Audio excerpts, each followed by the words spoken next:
You're listening to the Men's Podcast from PursueGOD.org.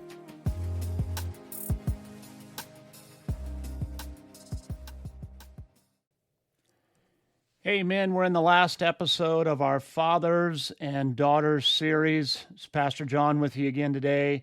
I hope this has been helpful. I know this series has been very convicting for me, but encouraging too. And I hope it's been encouraging for you. I hope it's been something that's given you some practical application.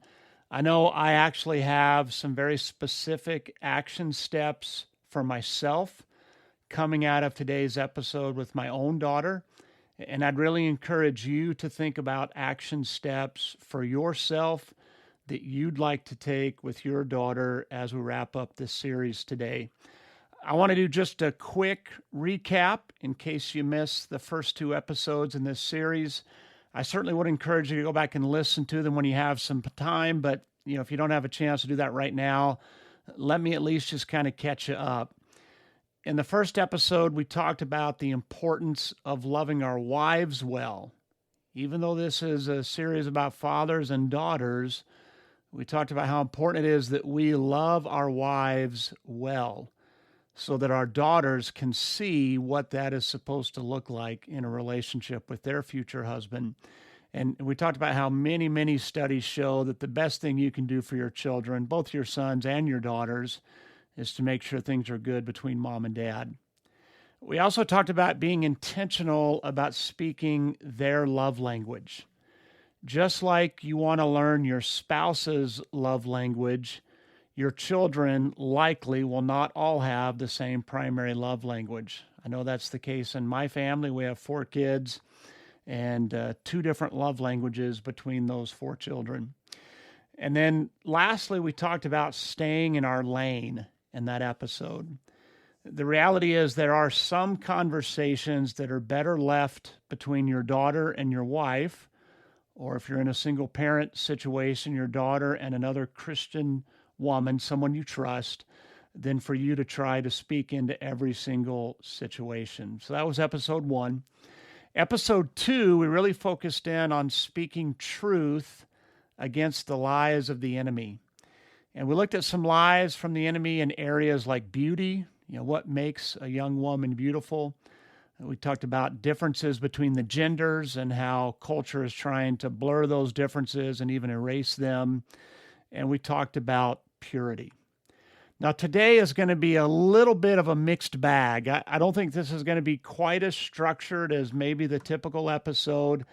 There were just a handful of things that I wanted to make sure we hit before we wrapped up the series that I'm kind of putting together. So again, it may not be quite as structured as typically, but I'm hopeful and I'm prayerful that it's still very valuable to you guys. I've been praying over this episode that God would really use it and kind of put a bow on this series and make it very valuable. So the first thing I want to talk about in today's episode is quality time. Spending quality time with our daughters is critical, even if it isn't their primary love language. But here's the trick. They get to define what that quality time looks like for them. You and I don't get to determine solely. I think we can have some input. I think we can encourage them to try certain things, but we don't get to define what quality time looks like for others. Let me read a passage from Philippians chapter 2. Beginning in verse 3, Paul says, "Don't be selfish. Don't try to impress others. Be humble, thinking of others as better than yourselves. Don't look out only for your own interests, but take an interest in others too. You must have the same attitude that Christ Jesus had. Though he was God, he did not think of equality with God as something to cling to. Instead, he gave up his divine privileges. He took the humble position of a slave and was born as a human being. When he appeared in human form, he humbled himself in obedience to God and died a criminal's death on a cross." Specifically there in verse 4, don't look out only for your own interests, but take an interest in others too. And that's been very convicting for me. There's kind of an ongoing joke in my household with my daughters. I ask them often to go hiking with me, or would you like to do a daddy-daughter camping trip, or could we go fishing today? And I'll even, I'm just being completely honest, I will try to guilt them into it sometimes and say something like, do you know how many daughters would love it if their daddy wanted to take them camping? But here's the thing, my daughters don't really like the outdoors like I do. It's just not one of the things they're really into, and they should get a say on what constitutes quality time. And that's been hard for me to learn. I think one of the reasons for me it's been difficult is my wife, when we first started dating, she loves to hike, loves to camp, loves to backpack. She even likes to fish. My wife doesn't like to shop. Those are some of the reasons I was so attracted to her. We had a lot of similar interests. We still share a lot of similar interests. And so it was easy for me to spend quality time with her, but I could do it selfishly because I could do the things that I really enjoyed doing and still spend quality time with her. My wife got me into playing volleyball when I was in college. And so before we had children, many, many Saturdays, we were playing in either a tournament together somewhere, or she was playing women's doubles matches and I was playing men's, and we were at the same location. And neither of us felt like we were being selfish because we both were doing something we enjoyed. But my daughters are a different story. My daughters don't really like the outdoors. My daughters don't really like fishing or hiking or those types of activities. And so it's not fair for me to only offer to spend quality time with them if I'm doing something that I like. Now, should we as parents expose our kids to new things? Absolutely. I think we should. Should you encourage your children to appreciate God's creation? Absolutely. I think we should. But the reality is not everyone loves the outdoors, and that's what I've had to learn in my case. So sometimes you have to take one for the team. You have to do something you don't necessarily enjoy to spend that quality time. So my daughter does like to shop. She really enjoys doing it. That's a thing she likes to do. And so that's one of my action steps coming out of this series, is just to have an afternoon or an evening where I take her out and grab some food and do a little shopping trip with her. Now, we're going to be responsible with our finances. I'm not going to go nuts. There are obviously boundaries to all of this. I'm not saying that we should do whatever our daughters want to do. They need to understand our priorities, and they need to understand that we need to be good stewards of the financial resources God has given us. So, if your daughter loves to go to the beach, I'm not saying you have to take her to Hawaii 3 times a year, but love is a choice, right? Love is a choice. So I can choose to spend time doing something with my daughter that I know she's going to appreciate. I know she's going to be grateful for.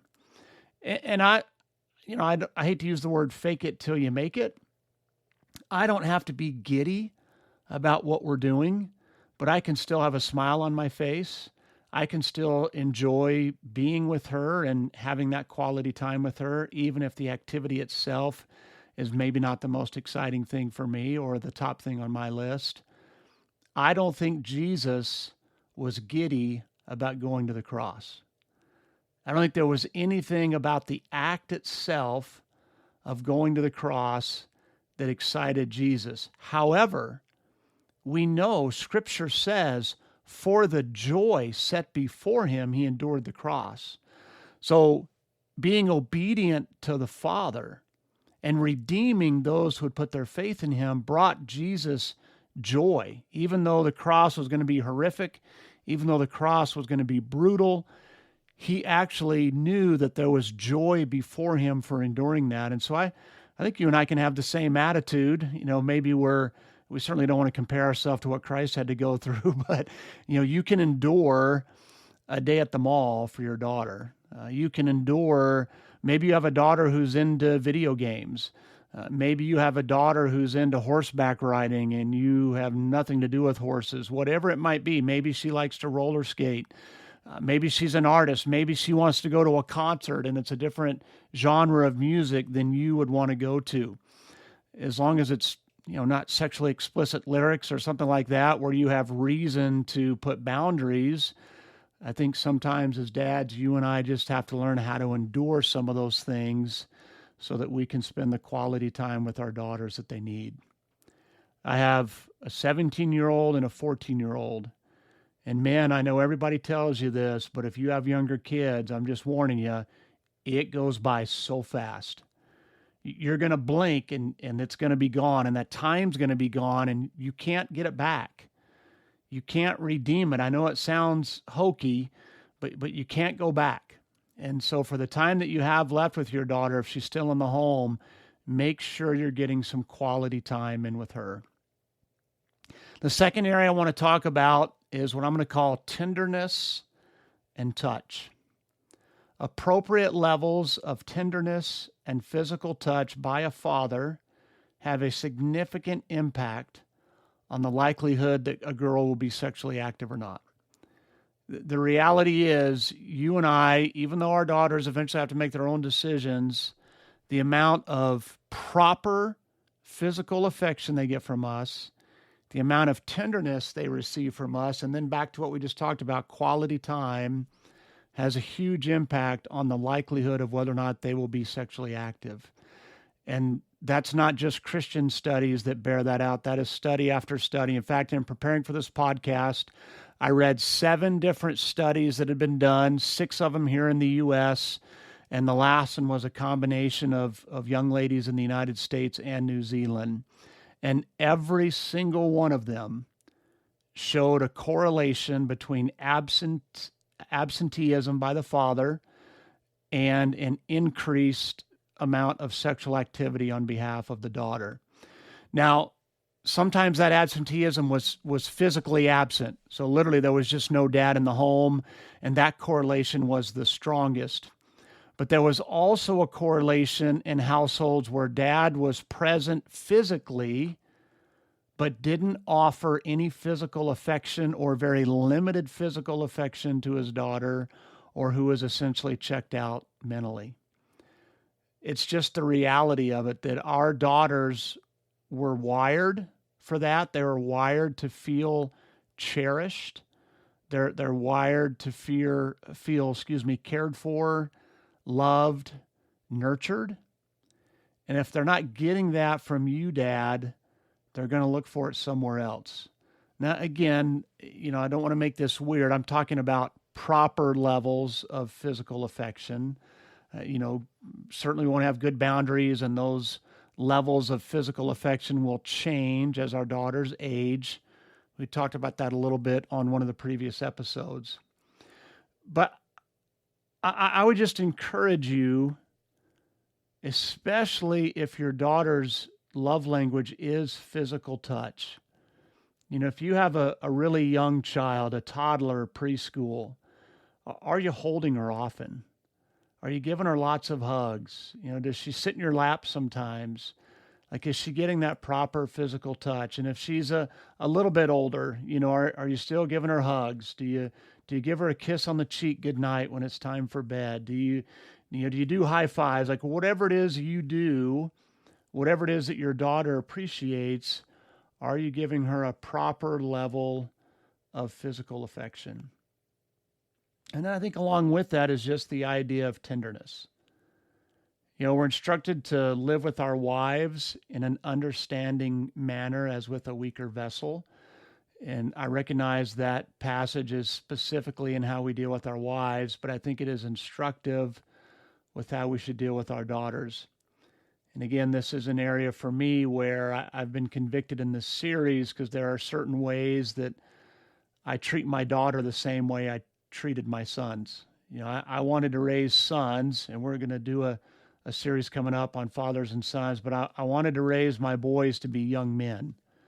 I didn't want them to be boys with whiskers, and I think you know the difference. I wanted them to be young men who were responsible. I wanted them to be young men who were physically tough. I think that's important. I think you have to know how to work hard as a man. I think you know how to have to work through pain sometimes, not injury. That's one of the things we had to help kids learn as I coached all those years, is there's a difference between being hurt and injured. If you're being injured, you need to have it treated, you need rest. If you're hurt, you can often play through that. And unfortunately, guys, I kind of treated my daughter the same way. It was like, hey, just rub some dirt in it and let's go. Now, I'm not saying all of our daughters have to be dainty princesses. Our daughters are all different. Some of you have daughters that are a little more tomboyish, if that's even still an appropriate word to use, than others. And I think that's okay. I'm not advocating that we make all of our daughters look exactly the same, or that, we treat them like such a delicate flower, they can't get any dirt on them. That's definitely not the point. But I don't think we need to treat them like our boys. I don't think we need to be as gruff. I don't think we need to be as rough. I think we need to watch our tone. I think we need to be gentle. Again, I'm not against raising girls who are mentally tough. I think that's going to be helpful for them when they get married and when they're moms. But are you tender with your daughter? Just ask yourself this question. If your son and daughter disobeyed in a similar manner, if your son and daughter were in a situation where they were dealing with emotional pain, would you treat them exactly the same? Again, confession from me, I probably would have to say there are definitely times when I have, and I'm learning. I don't think that's what God is calling me to do. At the very beginning, when God created male and female and the differences between male and female, he said it was very good. And we mentioned that in episode 1 of this, that male and female are not exactly the same. And so I don't think you and I should treat our sons and daughters exactly the same. So let's watch our tone. Let's try to be gentle. And let's make sure that our daughters are getting the appropriate amount of physical affection from us. And I think if your daughter's a little bit older, in that preteen area, even teens, I think you can ask your daughter what that would look like for her. What type of physical touch would she appreciate? Does she still want a hug? Maybe she's in that season where, dad's not cool anymore and she doesn't want a hug. I think it's okay to ask them, kind of like we ask with quality time, what constitutes quality time for them. I think it's healthy to get their input on what would constitute healthy physical affection. All right, the third point I want to talk about is not sacrificing our daughters for success. There will always be stuff pulling for our attention. Don't let the urgent things get in the way of the important things. Sacrificing our relationships with our daughters to get ahead at work or even ahead in ministry is never worth it. Now, the example I want to give out is a little different. I know it doesn't apply directly to us because we wouldn't make this claim out loud that we're willing to sacrifice our daughter for success. I think, unfortunately for us, it's in a lot more subtle ways. But this happened in the book of Judges with a judge named Jephthah. And so some of you are probably familiar with this story. It comes from Judges chapter 11, verses 29 through 31. It says, "At that time, the Spirit of the Lord came upon Jephthah, and he went throughout the land of Gilead and Manasseh, including Mizpah in Gilead. And from there he led an army against the Ammonites. And Jephthah made a vow to the Lord. He said, 'If you give me victory over the Ammonites, I will give to the Lord whatever comes out of my house to meet me when I return in triumph. I will sacrifice it as a burnt offering.'" Now, before we get too far into the story, let me just make sure we all understand. God didn't put Jephthah up to that vow. It's not a vow God wanted him to make. In fact, the nation of Israel had been told explicitly not to sacrifice their children. But this is almost like a Shakespearean tragedy. You can almost guess that as soon as Jephthah makes this foolish vow, that something extremely valuable is going to come out of his home. and that if God grants him victory and he keeps his vow, he's going to have to sacrifice it as a burnt offering. And so if you read on in the story, what happens is God does grant Jephthah victory. He does defeat the Ammonites. And as he's coming back, the first person to come out of his home is his daughter. And so Jephthah sacrifices his daughter to the Lord. And there's a longer story. She asked for some time to mourn with her friends. And there's even some debate. The majority of scholars, the majority of commentaries I've read on it, believe that he went through with it and sacrificed her. There are a kind of a minority that feel like what he sacrificed was her ability to marry, and that she, in a sense, remained a virgin and remained alone her whole life. I tend to lean towards the camp that he literally sacrificed her, even though that was sinful to do. Now, again, I know, guys, that none of us would bargain with the Lord and say, okay, God, if you'll give me this promotion at work, if you'll give me this new ministry role, then I will sacrifice my daughter, for it. Again, I think what we do is ours is just more subtle. That through small decisions we make, small choices we make, our children get sacrificed for success. Did you miss that last band recital because you had a deadline? Did you miss meeting the young man who's going to take your daughter out on her first date because you're working late at the office? Now, again, I'm not saying you can always make every single thing our kids do. Some guys have, work that's more flexible than others. I understand that. But when you have a choice, do you choose work or do you choose your kids? Do you choose the promotion? Do you choose being there for your daughter? And men, if you're in ministry, please hear me on this, because you are not immune to this if you're in ministry. You can definitely sacrifice your children on the altar of ministry. And I don't think God calls us to do that. I think our primary ministry should always be to our home. Now, are there some times we sacrifice family for ministry? Again, yes, I think there are some times we do that. But is that the consistent pattern? Are my daughters always coming second compared to ministry? Are my daughters always coming second compared to work? I think those are honest questions to ask ourselves. And again, depending upon the age of your daughter, that may be a great question to ask your daughter. Sweetheart, do you feel second place to my job? Now, be prepared for the answer, and be prepared that particularly teenagers, I know this is a generalization. I know some guys get frustrated with me when I paint a general picture. I'm not saying this is always the case, but in general, I think teenagers have a really hard time empathizing. So you may get a pretty brutal answer, and sometimes, you have to run that answer through an adult grid, an adult filter. They might tend to exaggerate a little bit, but I do think we need to listen. I think if our children feel like they're always second place, that's not healthy. That's not good. They need to know that they're more important to us than our job, or more important to us than ministry. So again, don't sacrifice the relationships for success.